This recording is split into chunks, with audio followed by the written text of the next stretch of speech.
The views, information, and opinions expressed during the following program are solely those of the individuals involved and do not necessarily represent the views of Access Communications, its representatives, or its employees. Welcome to Planting Seeds, Philanthropy in Saskatchewan, a show where we connect you to the donors and charities making an impact across the prairies. I'm your host, Victor Roman Morrow, with the South Sask Community Foundation. I hope you enjoy the show.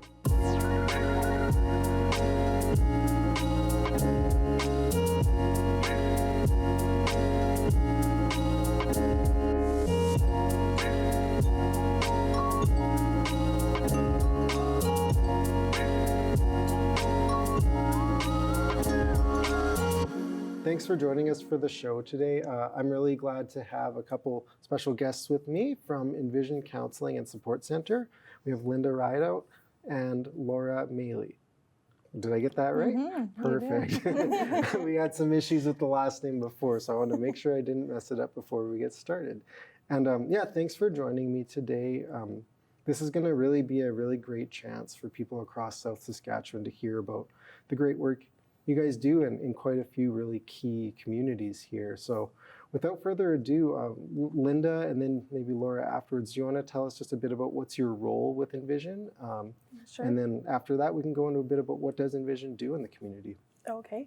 I'm the executive director. Mm-hmm. I've been with Envision for this my 16th year. Mm-hmm. So I've seen the organization evolve. When I started, there were 8 of us working there, and now we have over 50 staff. So we've grown a lot, and we're located in 4 communities. So that has its pros and cons. Mm-hmm. But that's great. And how about you, Laura? Yeah, so I'm the Director of Operations with Envision Counselling. Mm-hmm. I've been with the organization, I think, a little over 12 years. Oh, wow. So I've been in lots of different roles and positions, done kind of a little bit of everything. Yeah. Oh, that's great. So you mentioned 4 communities. I guess my big question is, which communities are they, and what services do you provide in each one? We are in Weyburn, Estevan, Carlisle, and Oxbow, and we try to provide all of the programming across the board in every community, with the exception of our children exposed to violence counseling. That's currently only offered out of our Weyburn office, but anyone in the region can access that counseling. Okay, great.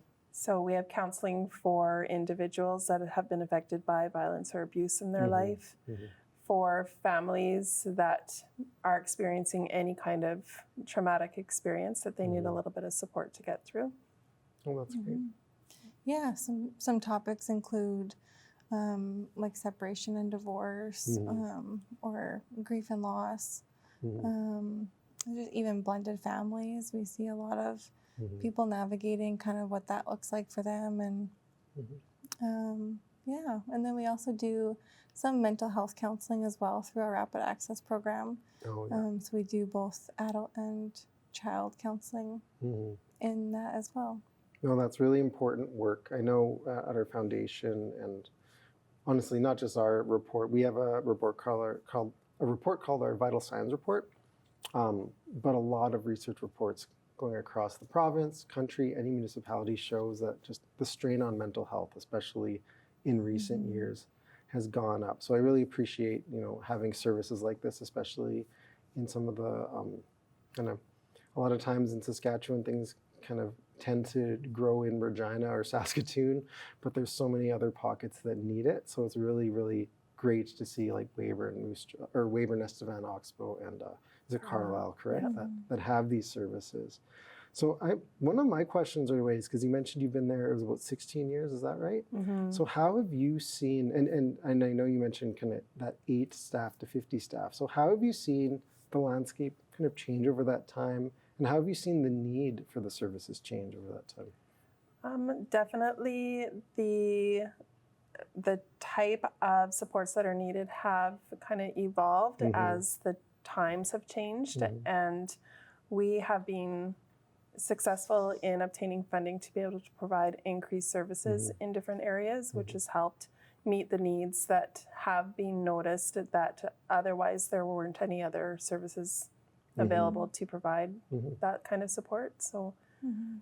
that's changed a lot. Mhm. And I think also it's being heard and Yeah. seen that these services are needed and the money's being put towards those has been a big change as well. Yeah, I mean, in like everything you mentioned is really navigating so many different diverse and sometimes complex family needs and family setups, right? So I imagine that your work really helps keep a lot of kids safe and supported and mothers and fathers safe and supported during tough times of their lives, hey? Yeah. Absolutely. Well, and our programming has just evolved so much in the sense of, you know, I would say like in like 2006 even, like we were still only truly supporting like women and children that were affected by domestic violence. Oh yeah. And so after 2006, it really started branching off into more of like, you know, just families struggling with any sort of hardship in their life,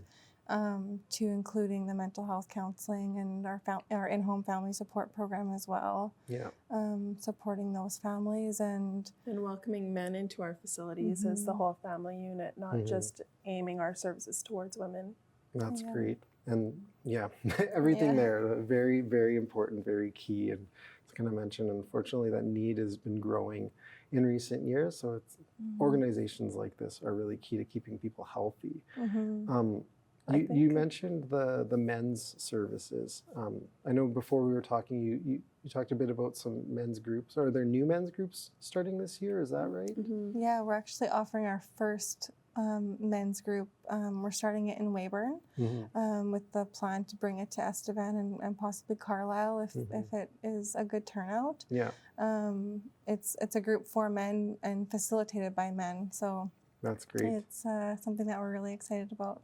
We've offered the women's empowerment group for many years, but this is something new that we can offer. And yeah, I would say about 50% of our clientele are men. So that's good. It's, you know, people are calling for all different reasons. And we have an intake worker that kind of helps navigate, because our programming can be kind of confusing to the outside. You know, we have all these different programs and funding streams, and so our intake worker is a really key part of our organization, kind of helping people navigate where is the best support. And sometimes we get referrals that are maybe not even ones that we keep internally, but we help get them connected to other services so they're getting the best for their needs. And so that kind of. So just out of curiosity, because I know we mentioned kind of, you know, helping with people navigating blended families, people leaving domestic violence. What would be some of the common threads of the men's group, some of the reasons why you'd see men coming and approaching and finding success, getting support? I think that the stigma around reaching out for support when you're not well mentally is starting to decrease a little bit. Just normalizing the fact that everyone struggles. It doesn't matter if what gender you are. So just, I think that that's why we felt that it's time to be able to provide some support in that area, because we do finally have such a large number of men that are seeking services that maybe now it's finally okay. That's. Yeah, and some men too that are you know, survivors of adult or childhood abuse now as an adult, and they're just now kind of working through and processing some of their early experiences. And I mean, yeah, like with family counseling, sometimes even you might have a child that is experiencing some behavioral challenges, and so getting some support as a parent, you know, and men maybe identifying that it's okay to feel those feelings and talk about it, right? Yeah. And I guess I know, you know, some of these stories, it's hard to bring up specific stories, as we mentioned before, because there's a lot of sensitivity and confidentiality. But if you don't mind, like, I can even attest to it a little bit too, just from my own experience. So like, I'm lucky in the sense that I've always had a safe and stable home. But, you know, during kind of after 2020, when the world changed, I think everybody's mental health was tested. So that was definitely something. There was a period in my household where, like, I'll be totally honest, like, I was not feeling the same and I was not feeling well mentally. And it took a long time, but eventually, it kind of got to the point where I was like, I need, and it was with my partner too, and it was like, we need to seek just some therapy because like I don't know how to think clear right now. Like just everything is so foggy and kind of scary for the future. And like the second you just sit down, or I sat down with that counselor and we started to talk, like within 1 to 2 sessions, immediately I was like, why haven't I been doing this for years? Like that's what I thought, because not even just like it felt like I was getting close to a time over, you know, I could identify maybe a crisis coming, but as soon as I talked to them, I was like, even when I'm not in crisis, like just if you have access to therapy and you're lucky to be able to get counseling, like it is a game changer. And then same to the child side of things. So because of the experience and the positive experience we had, when my father passed away, kind of unexpectedly, our young son, and he would have been bad with years. So I think he was 6 at the time. We're turning 6 soon, but he took it really hard. But luckily, because of our experience, we got him into child therapy right away. And like, again, like watching him go through the grieving process and actually being given the tools to succeed through it is so invaluable. And it's empowering. And like his emotional intelligence as a result of doing that, and then just keeping things kind of consistent with it too, just having that always open as an option is huge. So I'm hoping that, you know, as a male, I've seen that stigma go around, but even as the stigma I could see around me go around, it's different about making that personal leap. But once you do, it really is like, it can be just such an empowering experience. And you don't have to wait, you know, until it's progressed so far where it's like, you know, intruding on your daily functioning, right? Like it's okay to reach out for help at the early signs of, okay, I'm starting to have some of these like negative thoughts, or, you know, and try and kind of address it early. I think there's a lot of misunderstanding about like what counseling is, and you know, even sometimes you can compare your situation to somebody else's. You know, like you mentioned, like you grew up in a good household, and just because, you know, you just can't compare your situation to somebody else's, and doesn't mean that you couldn't also benefit. So it's good to, people need to talk more about that. You know, kind of reducing that, like, what is counseling? It's creating like, and you mentioned like it doesn't need to be that point of crisis, because if you have those tools built, it can often help you like navigate beforehand or early on to make sure that a relationship doesn't go south in a way that you didn't intend it to, or that your own personal feelings and thoughts and emotions aren't going in a direction you didn't obviously kind of want it to go. It's just a form of being healthy, right? It's no different than going to the gym. If you're not going to be a bodybuilder, but you're just going to work out just so that you feel good, it's the same kind of thing. It's working out your brain, and it's harder to see, so sometimes it's easier to neglect or miss. But yeah, you're absolutely right. So I'm curious, like, I know we can't really dive into stories, but what are some of, like, maybe what are some of the stories in the sense of what are scenarios that are pretty kind of common to see come through your doors, and then and then the types of changes you might see as someone goes through some of the counseling and programming? Well, one of our programs that we work closely with social services for is families whose children have been placed into foster care. And then we work quite closely with the parents to increase their skills in the areas identified, so that they can hopefully be reunified with their kids.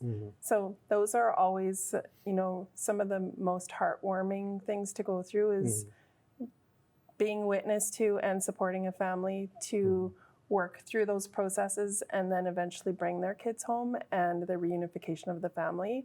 Those are really the heartwarming experiences that we would, some of the most heartwarming experiences that we would encounter. That's good to hear. One question, you'd mentioned before, you have a lot of funding streams, I guess. And I'm always curious, you know, we talk to a lot of different guests on the show. Sometimes it's people who are donors, volunteers, usually both, and a lot of different charities. And from my own knowledge, like what are the ways that your operations are sustained? Like what are the different streams of funding you guys do receive? Is it a lot of government? Is it a mix of government as well as individual donors? It's a mix of government and donors and grants. United Way been a financial support for us as well. And truly, a lot of our kind of doing the business side of things is done through donations and sponsorships to our agency, because our government funding mainly sustains our staffing side of things, and we get pretty limited amount for the other aspects like rent and power and you know, all the stuff that keeps us all the things we need to operate healthy. It's really interesting, and this is something that it really, I think as a community foundation, it's our role to advocate kind of more and louder. But just so you know, actually, is specifically with the Regina group, we met with charities last year, back in September 2024, and we're trying to really, we wanted to hear like what are the challenges you're facing, and those core operational funding costs come across the board. And what I think it is, you know, it's not, if I'm thinking to give, for example, it's like, in my mind, it's like, well, I want to give so that a child is taken care of. Right. But it's like a child actually can't be taken care of if you don't have like the right staff, if you don't have a roof under them, if you don't have connection to internet, if your door doesn't close. Actually, I'll give a good example of a story. This was someone who was funded through our organization out of Yorkton, and this organization, they had, their door got busted down in the front of their building, meaning that for like years, just air had been flying in. They couldn't get funding to fix it. But the reality is that door was costing them like so much money in bills. So luckily, we were able to actually help cover their infrastructure costs to fix that door, which actually had the effect that now they were saving a ton of money that could go back into staffing to provide more services. So sometimes, like I challenge the audience, you know, it's really important to understand how, if you don't have kind of the strong structure underneath you, it actually makes everyone's job trying to work within that structure more difficult. For sure. And can create problems that might get more expensive over time. It creates barriers in other ways, for sure. So I empathize with you from what I've heard of that funding can be pretty tough to get. And I would just say to viewers, if you're looking to fund a place, it's really important to talk to them, find out what their true costs are. Don't be afraid to fund something like that, because it's really important, honestly, to everything. All of those pieces work together. Absolutely. And you can't lose any of them. So for sure. And when we receive government funding, there's certain allotments. So you can only spend X amount on salary, and you can only spend X amount on the others, and there's no crossover to that. That's right. So those restrictions can be challenging to work with. It's important money, it's good money, but you need that flexibility as well, kind of built in. And I'm just curious, I know, I believe you've received some funding from the Access Children's Fund as well. So what kind of things are you applying for a grant like that for? Like what kind of so that grant actually, this is like great because we're talking about like kind of filling some of those funding gaps, right? And so we applied for the Access Children's Grant really just to enhance what we already have. We're not looking to like hire another counselor or another staff member with it, but just to really be able to provide, you know, the current like therapeutic tools that we need, and like we have our children's counseling does like art and play therapy, and so just to really like restock and replenish our toy rooms and playrooms and the art and play therapy supplies and a few other enhancements. And it will also help with, you know, some snacks and goodies and stuff for children's groups and things like that. So that's good. Yeah, like that just really enhances, and it brings the kids in, and the kids feel safe and comfortable and happy to be there, and they don't want to leave usually. Well, even a little thing like even having those toys, like a little fidget that a kid can take with them, just leaves them with that positive experience that they have in the back of their mind now, because they've got that little little toy they hold on to every once in a while, right? Like just, and sometimes it helps to remember the tools that they're given too. If they look at that and they can relate it. No, that's really, really great. Another question I had is, and I don't know if you want to go into this too much, but you had mentioned that there might be kind of a shelter project coming up. Yes. What are you able to say about that at the time? Well, we had applied to the AVA intern program through the University of Calgary quite some time ago, and that matched us with a student that's working towards their master's in our project towards finding out the feasibility of implementing a shelter in the Southeast. So we've been matched just at the end of last year, and she's working on the preliminary aspects of that. We will be doing a focused needs assessment around the shelter needs in the Southeast and a survey, and we're really looking forward to the outcome of what her feasibility study finds for us so that we can move forward. That's part of our strategic plan that we just wrapped up. Oh, that's great. So would some of that, like my assumptions would be, so correct me if I'm wrong, would that kind of include, you know, is it feasible from like a financial standpoint? Is there enough people here that need the service? Or like, is it things All like of that? that. Can we staff it? Yeah. Yeah. I find it interesting because, you know, when I've been searching, actually one of the things we did at the foundation as part of our research report is we had a summer student map out kind of what are all the charitable organizations across Saskatchewan that are doing work with food security, shelter and homelessness, mental health supports, things like that. Right. And what you find is, especially with the shelter and homelessness, it's really hard to find a shelter in a smaller community. Once you kind of go out of like the larger urban communities like Regina, Moose Jaw, I know both have shelters, but Yes. Yep. so Yeah, and so we would actually be considered like a sheltered desert in the Southeast, where, and it's, you know, we will transport people to shelter, and that's only if there's a bed available. So if we have somebody that comes to us that says, you know, they're living in an unsafe environment, they need to go somewhere safe, we will help them get there. Yeah. But oftentimes that's 2, sometimes even 3 hours away from like where they live. And so that means, you know, if they work, they can't go to work. The kids are uprooted out of school and, you know, totally moved to a brand new community where they likely don't know anyone. Yeah.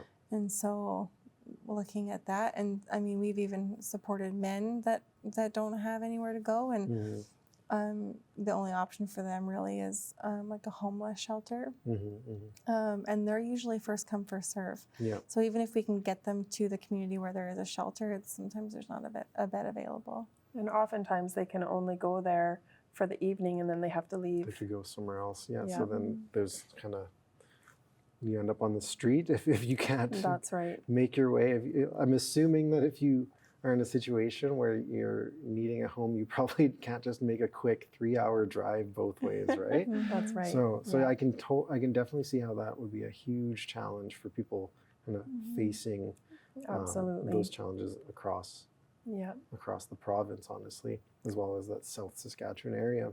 So this feasibility study will be able to identify the need, what kind of need that is, whether it's an emergency shelter, if it's a domestic violence shelter, exactly what the community would benefit most from. That totally makes sense. I'm just curious, do you know, and if you don't, that's fine, do you know kind of what the current, actually this probably is going to come out of the report, so it's fine, but I was thinking about like what current capacities are with shelters. I know my impression, we're here recording in Regina, that's where I reside. My impression from conversations I have is that like shelters are usually full. Yes, full to capacity and waitlisted. Yeah, so so my guess is there's probably going to be a need, so it'll be nice to understand exactly what that need is out of that test. Yeah, we're really looking forward to seeing the results for sure. Do you know kind of when you anticipate having It's those a one-year results? project, so it should be wrapped up by next winter. Okay, so winter 2026 then, or so? Yep.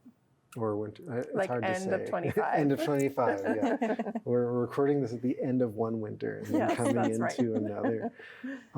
Are there any other kind of new or I guess new programming, anything like that that's on the horizon for your organization? We have lots of wishes. Yeah. I think just the shelter is kind of will be new for us, just working to sustain kind of what we have. And Well, those wishes, maybe that might be a good way to talk kind of at the end here is we know what you do. What I've heard from a lot of other organizations is that, and you even kind of mentioned it, you get funding for very specific things. Those are doing good work, but we know it's like there's probably something that could make it even better. So what are some of those wish list things that you wish you could do if you had capacity to? Don't get me started. I think that, well, we had a 4-year grant for outreach educator, and that has ended. And so our current counseling and support team is kind of picking up different requests for like the community education and awareness side of doing some prevention. And so I feel like we're doing kind of things as they're requested, but there could be potential for so much more. And so that would be probably first thing that comes to my mind anyway, is doing more of that community education and awareness. And the southeast corner is so big. So although we have the 4 offices, there's so many people that we are not able to reach because it's a very rural part of the province. And so our outreach workers were able to travel to the smaller communities and surrounding areas. So that is something that we're really realizing that we're missing now that we don't have it anymore. Well, that's good to know. Well, we do still have counselors and support staff that travel around, and they do go to remote communities. They go into clients' homes sometimes if it's safe to do that, and meet at the library and Redvers, or wherever. But it's just so much, it's so much time to, sometimes it's 4 hours of travel in someone's day, and that just limits the face-to-face with the and people that's meeting one person. It's not, we're not able to meet with a group in that regard, right? No, that makes sense. It's individualized service. Well, I really appreciate that. We got to wrap up here. So kind of with that wish list in mind, maybe if someone out there is looking at how they can help you get that wish list, how can people get a hold of you? They can contact us right through our website at info@envisioncounselingcenter.com is our general email as well. Yeah. Okay, perfect. Awesome. Well, thanks a lot. I've learned a lot, and I'm sure that a lot of people watching have as well. And I really appreciate what you guys do. Yeah, thank you. Thanks for tuning in today. If you'd like to learn more about the South Sask Community Foundation or how you can make an impact in your own community, visit us online at yourlegacyforever.ca.